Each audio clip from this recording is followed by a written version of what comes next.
Okay, hello everybody, and welcome back to Build Amazing Things Securely. I'm Laura Belmain, and I am absolutely thrilled today to be joined by Ariel Shin. Now, she is the Product Security Team Lead, and I'll probably get it wrong, but she's going to introduce herself at Twillio.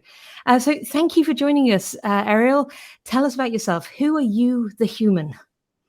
Hi, my name is Ariel, and I'm a product security team lead, as Laura said, at Twillio.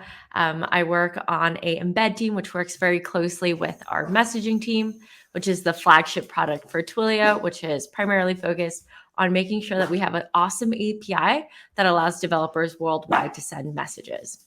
Awesome. And because we have another special guest today, we're going to do a bit of an extra intro. So special extra treat for our audience at home. So who's our furry friend, Ariel? Who else is joining us? We have Mickey running around in the backyard. She hears the other dog barking. The neighbors, it's around afternoon in the US, and so in Pacific, and so she hears them barking. Absolutely. So, team, we could, like many people will try and avoid that life is happening around them. That's not how security works. It's not how this podcast works. So welcome to you. Welcome to Mickey. And it's really lovely to have you both on the show today. So Thanks for having us. let's get into the reality of this. Now, I'm going to make no assumptions about what our audience knows about Twilio and what you do in the world. So can you set the scene for us? What is Twilio? What's the tech that you're building there? Yeah, the example I love to use is that when you're hopping into an Uber and you get that text message that your Uber is coming in 15 minutes, those text messages are most likely automated by Twilio. So we power an API or an application programming interface that allows developers to use that within their applications. So you'll see many, many companies sending you text messages easily because we power that API. We have a couple of other capabilities like email and a couple of other products that we have, but our main flagship product is the messaging API. Awesome. Now, what I love about this is, there's tech companies you meet with and you're like, oh, you sell widgets to so-and-so, or you built a rocket ship or whatever. You're kind of underpinning some of the coolest techs that we all use every day. That's pretty awesome. How does it feel to be kind of ingrained in so many cool things? It's not just you, it's the whole world, a whole community. It's so different, especially dealing with telecom, because that's not something that you get to interface with very often. And so a lot of our conversations are about carriers like T-Mobile and Verizon, and not just the like regular customer user that I was very used to seeing in a business to consumer type company. Yeah, that's when we kind of for this audience for what we do in this podcast, as you'll know, team, we try and kind of look at, well, where does this fit? Like, what are we talking about tech wise? This really is double sided. So we've got developers using the APIs and enabling their applications, and then underneath it, you're building an entire product suite that is on top of another tech layer itself. That's complicated. So let's talk about the security of it. So you're a product security team lead. That's an awesome title. So let's kind of dig into this. Why is security important to Twilio, and where does your role fit into making that happen? It's definitely at the core of what we do. We're a developer first company. And so anytime you develop something, there's a very high likelihood that there are opportunities for attackers. And so we'd like to protect our customers. We'd like to protect the people using our application. So it comes down to we care about our customers. We want more people using Twilio. And so we do have to secure it, right? There's no using the app if there's no trust within the app itself. Hmm. And I think there's an interesting kind of part of the threat model here that I think we don't see very often, is that most people don't understand they're dealing with Twilio. You're enabling another brand to do its thing. And so the security risk that you are facing isn't just about the direct, oh, something harmful happened to Twilio, but it's also the knock-on of that relationship with that other brand. So if my, widget company was using you to send messages, if there was something happened in your side that affects my security, that actually it's my audience and me that also inherits some of that. That sounds really tricky. How does it work on a day-to-day?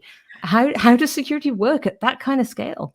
We've had it like the kind of we are being used by customers and then their customers don't know that they're using Twilio. So in the example of Uber, they don't know that they're using us. We've had situations where, as like being a software as a SaaS company, software as a service company, you see that where many companies are using us. There are competitors out there, and it's quite difficult when an attacker can start enumerating your customer base, because they'll see many people are using this product, and it's very easy to associate the product with a company. So we do need to care a lot about our kind of what we offer and how we protect that, and making sure that we have great relationships with our bug bounty researchers, that we're doing lots of threat models with our developers, and that we're scanning our edge. And there's so many ways that you can build a product security program. And coming from the application security side, it comes down to building our relationships with our developers internally, right? You have to start at the source. They're the ones building the code. And so I'm working to make sure that we have great relationships. We've got great foundational programs that they understand that the code that they deliver has impact on their customers. We need to prioritize security. This is really interesting. I'm going to pick into something you just said there, Ariel, because I think it's worth talking over. Both me and you, I think we share a background that we've formerly been penetration testers. And, many of us have either received or written a finding that says, hey, you can enumerate customers in your system and you should feel bad. And in some organizations, when you receive a finding like that, you can list all of the potential customers through whatever angle. We kind of mark it as a low severity, oh, well, you can know who my customers are. But in the case of this organization, the case of Twillio and this kind of user model of a technology, that's really important, because you're talking about, I know all of these other applications are connected to this one technology. So do you see any instances or any kind of threats when you're doing that threat modeling you're discussing around folks attacking companies like Twillio to get to their customers rather than to get to Twillio itself? We haven't really seen it in a threat model, and the primary reason for that is we try to scope it, where kind of when you're in the weeds, you're mainly dealing with like you've got telecom, then you've got the application itself sit within a private network. There isn't really, are they going to enumerate all of the customers that use Twilio? But we've had some like bug bounty issues where people would find a misconfiguration, and instead of reporting it to us as Twilio, they'd identify our customers for a higher payout. So things like that are quite tricky. That's harsh. Hey, bug bounty folk, be better. That's not good. Well, it's good business, but that's bad humaning. Okay, see, that's interesting. So the importance there then is that scoping in what you're doing and how you're building the system so that you're limiting that impact. That's really cool. If that scope is too large, you're not going to know where to start, or kind of what vulnerabilities you can start enumerating. And then it starts to seem really intimidating, because it's, okay, if we're including everything in scope, then I don't even know where to start. The problems can start anywhere. And so I think scope is really, really important. We just redid our threat modeling template. And that was something that was very difficult in the previous iterations, where people just include a couple of documents. They'd include their architecture diagram. They wouldn't really explain what that scope is in 3 to 4 sentences. That was something that we wrote, that we'd like to see full sentences and not just bullet points, because to you it may be kind of easy and obvious, but as a security engineer coming in and not fully understanding that product, it's really important for us to see the full picture and to see where the boundaries of that picture are as well, so that we're not pulling in other issues that may not be relevant. We don't have all of the time in the world. I wish we did, to threat model all of the products, but we are constrained by time and resources. We have significantly more developers than we do engineers. And so we do have to kind of add these boundaries in order to ensure that the work that we do is impactful. That's a really practical tip there. So I really like that for our audience. So if you are doing anything in that threat modeling space, the importance of providing that context in a meaningful way, and in that 3 to 4 sentences, I like that too. The reason I like it is I like the focus. I like the focus in the story. I think many organizations probably share that same challenge with you of having far more engineers than you do security folk. What other challenges do you see kind of coming through in the AppSec space? And, it doesn't have to be specific to Twilio, but, what makes doing what you do hard? I always hear scale being such a large problem, and it really is. It's something that I think about with every solution that we think through. It's, does this scale? Does it scale well? And I see it, I think, at smaller companies, it's, We want for when our developers grow that this program still withstands the test of time, that it's able to work with either 100 developers or 1,000 developers. Twilio stage, we're already at the 3,000 developers as a company. I believe we're about 5,000 large. And so that's a wide number of developers, and the product security team, I believe, is around 10 people. So that ratio is insane, where if I wanted to spend one-on-ones with my developers, I just wouldn't have enough time to do that. We do try to prioritize kind of what are our critical business risks. And that's where my team comes in. And it's important to still develop those relationships at any size. I think sometimes we think of this solution where it's everything is automated, that you don't need any security engineers. You've got ChatGPT coming in the near future. Everything will be automated. There'll be someone to help you out. But there's still a lot of value in that human connection element. And I've been listening to some more podcasts recently. And one thing that I think is very good advice is be generous with your time. Even though you're constrained with resources, be generous with your time. Whether that be in a threat model, when someone asks you a question that you feel like could have been done in documentation, link them that document, because your number one thing is influencing people to care about security. And if you don't take that extra step, or you're not the nicest to them, you don't build that great relationship, they're not going to care. They're not going to take that first step. And so it's be generous with your time, help where you can. You can't solve all of the problems immediately. You're not going to become best friends with every single developer that you talk with. But when that opportunity arises for you to take that extra step, you're allowed to be generous with your time. I think that helps build better relationships. And so I take that with me in any program that we try to scale. We can't just be thinking about automated solutions only. We have to think about how this works 10x. It really is. There needs to be a human connection. We're going to figure out the scale problem. We're going to build our foundation, and we're going to build processes that allow users to interact with us in a way that's managed, but still allow for that human connection. Be generous. Yeah, I think that's such an important message. And I think it's one that's very difficult for us to navigate, in the security sector. Me and Ariel, we met at RSA, and the giant conference in San Francisco for cybersecurity. And you can't escape the fact that we, are now selling a solution for everything, an automated tool for everything. But it's a good reminder that actually the tools are an enabler, but they're not going to replace what we do as people. So, I'm sure you have some feelings and opinions. You work around the space all day long. Which bits of what you do are really good for automation? And which bits do you kind of, no, automation isn't actually helping as much as we would like? I think there are a lot of repetitive tasks that are great for automation. But I think there are some training elements where I know we've had this big debate of like, do we go to just like give every single person just like an automated training for them to do? Do we do live trainings? It's really hard to scale live trainings when your company grows, or when there are layoffs, or when there are lots of new people joining. It makes it really hard to stay above that compliance number. And so when things are repetitive, you want to say like, maybe automation's the way, or maybe there's a scalable solution. But I think there's another situation in which threat modeling could be automated to an extent, where you can kind of use different diagrams and different like languages, so that you're kind of inputting the different parts of your diagram, and then a threat model is generated. I've also seen ChatGPT do great threat model generations, where you kind of give it a fake scenario, a fake threat model, and then it'll tell you what those risks are and how to prioritize them.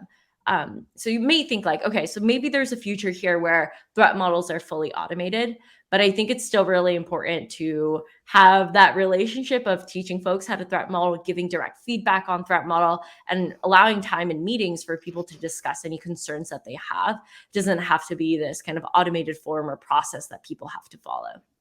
Yeah, and I think there's some interesting points you're making here. So, maybe there is room in the world for an AI-backed kind of security co-pilot, if you will. We can't have enough human engineers to kind of be that supporting person at your side. You can go, hey, I'm thinking about this thing, but I need somebody to help me think it through. I think it's probably a lot of work to do to make that safe, but it's a good place to start experimenting and play. And then there's the point that you're making about, a lot of what you're sharing is it's not about the answer, it's also about the analysis process that you're going through with the person. So when you're talking about generously giving your time, it's not that you're there to say, hey, the answer is X and you should do X, but you're helping them and facilitating them in growing that skill themselves. What do you think the skills are that, help you scale your small security team by putting those skills into the team themselves? So what are the key skills for your engineers that you try and leave them with once you've given your time? I think it's to think critically about some problems. A lot of times it's for some people it's just an awareness problem where it's they didn't know that this existed or they didn't know that this was possible. So by you giving them that information, they're now kind of enabled on this like paved path. They have the information, they're equipped with it, they're good to go. For others, it's they're looking at the problem a bit differently.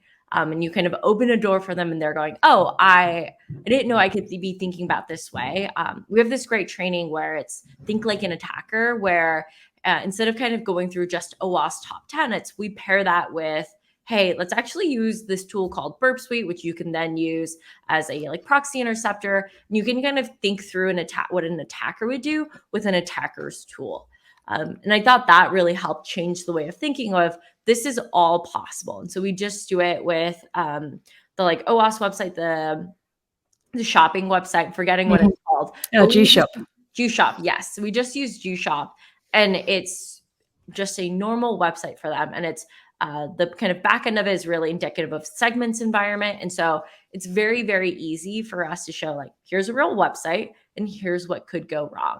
And some of them are really fun where I think there's one where you like put a negative number into checkout, and you like become a millionaire. So we add a bit of humor to it. But it's really exciting for folks to start to see like, oh, now I understand from the code that I build to kind of seeing the website and seeing the exploits happen in the wild, making that connection and changing the way that they're thinking about coding. That's really cool. And I massive kudos as always to the OWASP team, and the resources they put out there are just phenomenal. G-Shop being one of many, many that we can use. And Burp Suite, as a security tool, the free version has so much power that you can use as a teaching tool. So that fantastic work there.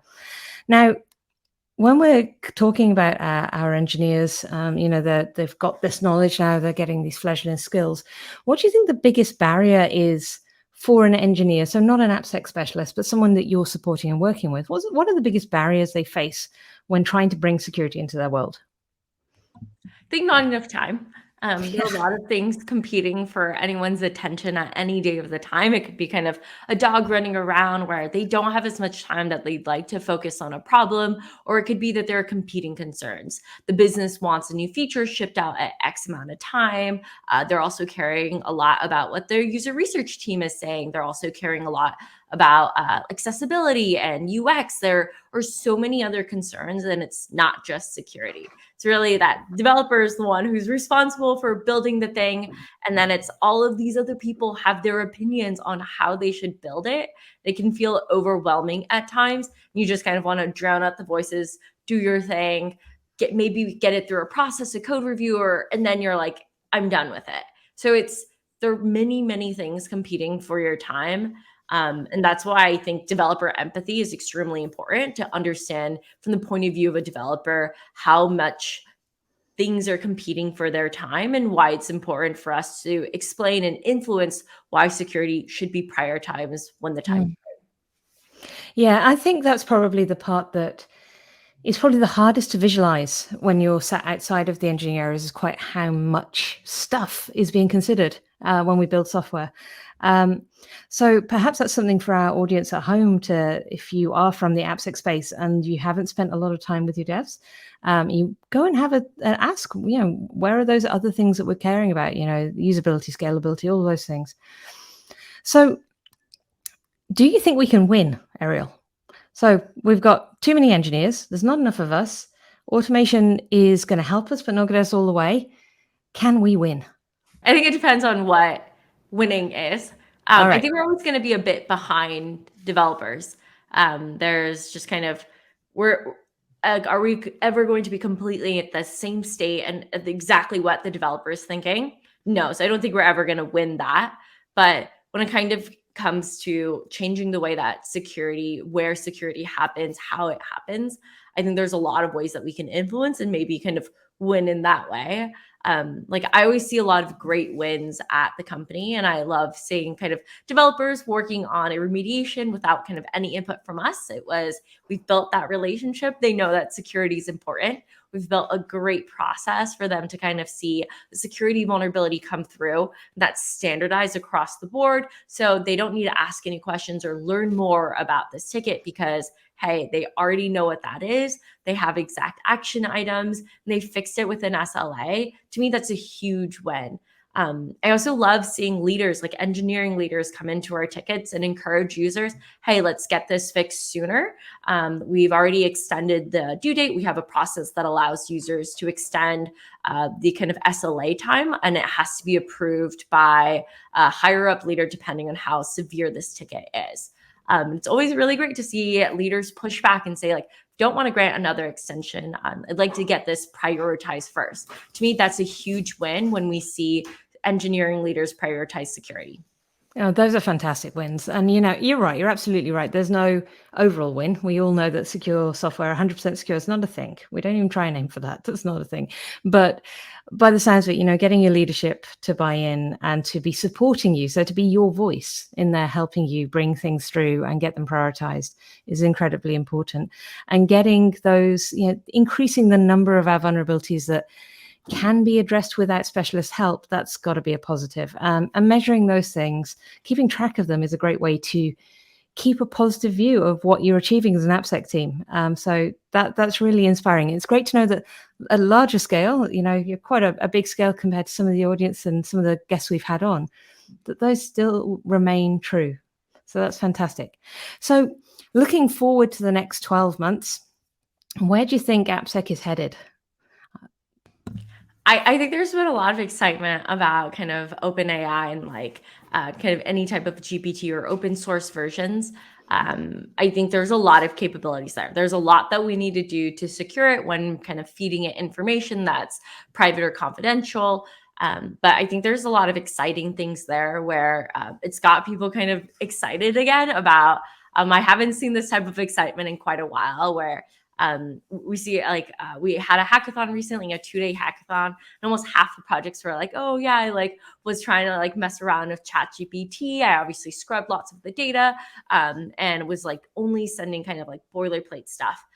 It was still like very exciting to see that. We are all very interested to see what this tool can do and how it can enable us to scale that much faster. I think what you're saying is actually really a really important message. The chat GPT stuff, the LLM stuff, it's vast, and I don't think I've personally ever seen technology move as rapidly and as widely at the same time. And I know that in the security community we can be very conflicted about this. Should we be doing anything? Where's the risk?